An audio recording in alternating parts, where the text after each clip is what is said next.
नमस्कार, जय हिंद। आप सभी का स्वागत है। बुरा न मानो होली है। वाकई में होली तो आ ही रही है, परंतु उसके साथ साथ एक बात यह भी समझना होगा कि बुरा न मानो होली पे भयानक गर्मी है। फरवरी बीता ही नहीं, बीती रहा है कि अब तक जो टेम्परेचर्स देखे जा रहे हैं वो काफी हद तक प्रीवियस रिकॉर्ड्स को तोड़ रहे हैं। 2021 में भी ऐसी न्यूज आती थी, परंतु 2023 में तो अलग अलग रिकॉर्ड को तोड़ दिया है।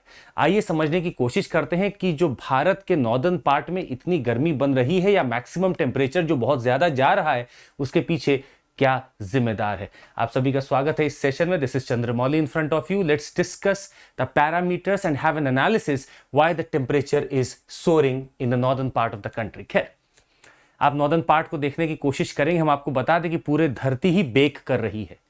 धरती पे क्लाइमेट चेंज का इतना ज्यादा असर पड़ चुका है कि अगर इसको नहीं रोका गया तो अगले 2-3 सालों में जो 1.5 डिग्री सेल्सियस ना बढ़ने की बात थी, ये सब फेल हो जाएगी।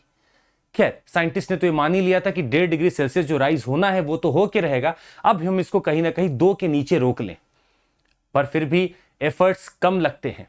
भारत के टेम्परेचर को अगर आप देखेंगे तो फरवरी में ऑलरेडी बेकिंग की न्यूज आ रही थी कि it was too much of high temperature in these parts of the country.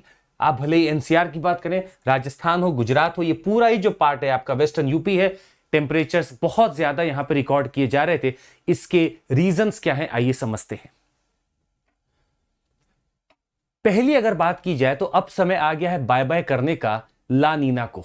3 साल लगातार ला नीना के कंडीशंस बनी रही थी, जिसके कारण कहीं ना कहीं बहुत शांतिपूर्वक हमारे एग्रीकल्चर, हमारे रेनफॉल बहुत अच्छे से हो रहे थे। परंतु अब यह देखा जा रहा है कि लगभग समय आ चुका है बाय बाय करने का ला नीना को, और अब सेट हो रहा है ऑलरेडी एल नीनो का कंडीशन। कुछ ही दिन पहले हमने आपको ला नीना एल नीनो के बारे में बताया था। अगर ला नीना की कंडीशन बन रही है तो इसका मतलब है कि कहीं ना कहीं आपका जो पूरा भाग है ऑस्ट्रेलिया के आसपास का या वेस्टर्न पैसिफिक का ले लें तो वो काफी गर्म होगा। इसके विपरीत अगर आप ईस्टर्न पैसिफिक को देखते हैं तो वो ठंडा होगा।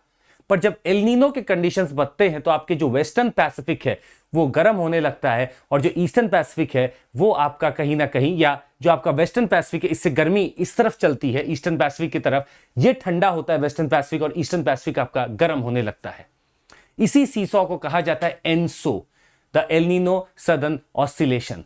और अब 3 साल बाद एल नीनो आ रहा है, और अपने साथ क्या क्या लेके आएगा अभी कहा नहीं जा सकता। हालांकि ये इतने अनप्रिडिक्टेबल हो चुके हैं कि इनका पता नहीं चल पा रहा है, बट देन ला नीना का जाना और एल नीनो का सेट होना इस बात को साफ दर्शा रहा है कि बरसात कम हो रही है, कम होगी, और टेम्परेचर्स बढ़ेंगे।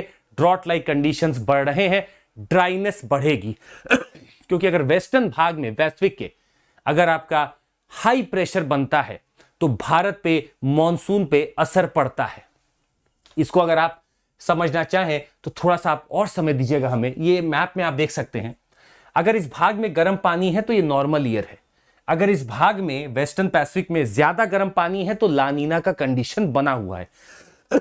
अगर यही भाग अगर गर्म पानी का इधर चला जाए और अब ईस्टर्न पैसिफिक में गर्मी है तो ये एल नीनो का कंडीशन है, जहां पे इस जगह पे अगर आप देखेंगे तो यहां पे बनेगा लो प्रेशर, यहां बनेगा हाई प्रेशर। ये हाई प्रेशर बनने के कारण से इस पूरे एरिया में ड्रॉट लाइक कंडीशंस बनते हैं। इसके विपरीत जब यहां पे लो प्रेशर रहता है, यहां हाई प्रेशर रहता है, तो कहीं ना कहीं हमें बढ़िया रेनफॉल देखने को मिलती है इस पूरे पार्ट में। So the decline of La Nina and the emerging of indications for El Nino is calling and giving a signal कि इस साल हो सकता है गर्मी के रिकॉर्ड्स टूटेंगे, ड्रॉट आ सकता है, हमें तैयारियां कर लेनी चाहिए। सिर्फ इतना ही नहीं, एक और भी चीज जिम्मेदार हो सकती है। Jet streams, the upper tropospheric winds, जो कि मियांड्रिंग पैटर्न में चलती है, बहुत तेजी से ऊपर है अपर ट्रोपोस्फेयर पे, ये चलती तो ऊपर है पर अपने नीचे के विंड को भी पकड़ के चला सकती है। जो वेस्टर्ली जेट स्ट्रीम है हमारे भारत के ऊपर लगातार बनी रहती है। यह वेस्टर्ली जेट स्ट्रीम ही है जो कि वेस्टर्न डिस्टर्बेंसेस को पकड़ के मेडिटेरेनियन सी से लेके आती है भारत में।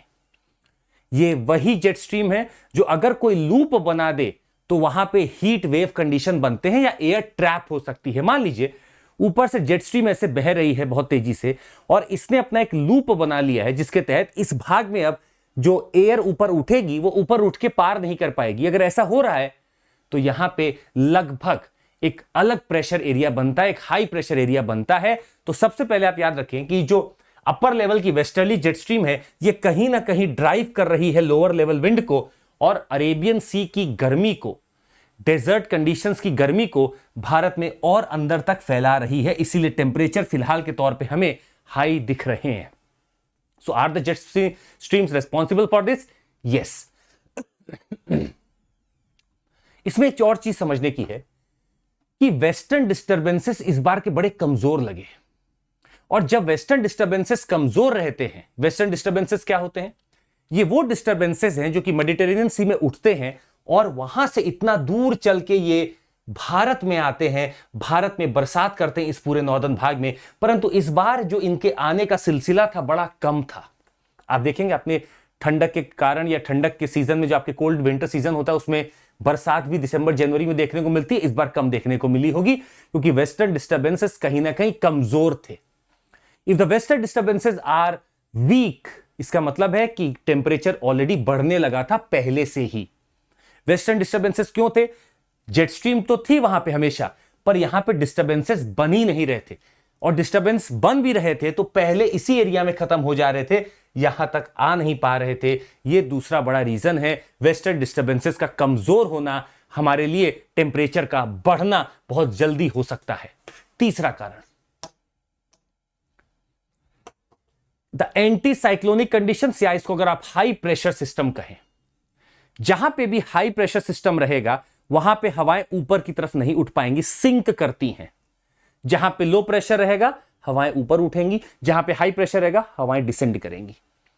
जब ये डिसेंड करती हैं तो the air when it descends down it warms up. Already एक गर्मी है और ऑलरेडी वो डिसेंड करके और गर्मी फैला रही है। और जब एयर आपका हाई प्रेशर में डिसेंड करती है तो कभी भी वहां पे कंडेंसेशन नहीं होगा, द क्लियर स्काइज। अब बाहर निकल के देखिए अपने घरों में, अगर आप नॉर्दर्न भाग में, आसमान एकदम साफ दिखेगा आपको। ऐसा क्यों है? हाई प्रेशर कंडीशन बना हुआ है। इस केस में क्लियर स्काइज, क्लियर स्काई का मतलब सन का रेडिएशन डायरेक्ट हीट कर रहा है धरती को भी, और दूसरा आपकी हवाएं जो नीचे की तरफ गिर रही हैं वो भी हीट हो रही हैं, adding up to the heat.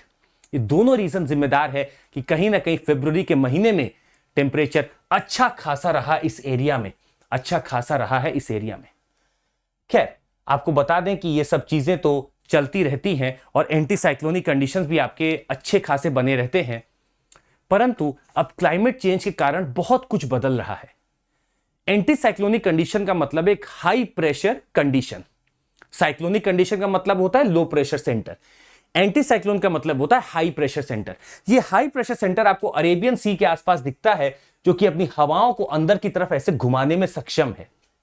नीचे कमेंट करके बताइएगा, अगर नॉर्दर्न भाग में एंटी साइक्लोन है तो किस दिशा में वो घूम रहा होगा साइक्लोन सिस्टम आपका, और अगर वो सदर्न हेमिस्फेयर में है तो किस दिशा में एंटी साइक्लोनिक विंड्स घूम रही होंगी, नीचे कमेंट करके बताइएगा। परंतु देख लीजिए, एंटी साइक्लोनिक कंडीशन बना हुआ है जिसके कारण हवाएं अंदर तक आके ऐसे घूम रही हैं और गर्मी, अरेबियन सी की गर्म हवाएं यहां तक आ रही हैं। Plus you have the desert area, this making more of the warm winds spreading all over.